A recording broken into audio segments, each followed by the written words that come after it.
being responsible of God's people.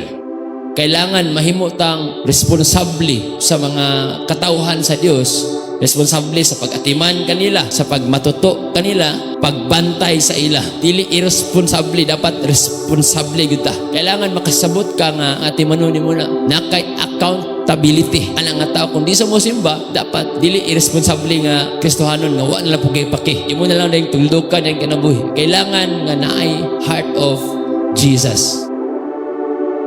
Bisag di mo to, bisag gahay gugulo, trabaho ay imong assignment. Dapat makabalo ka nga naatay assignment. Even if you are not a pastor, bisag church goer lang ka, bisag nara ka di agalingkod, naa kay assignment. And be responsible of your assignment. Ikaw akong Ginoo, ikaw akong gusto.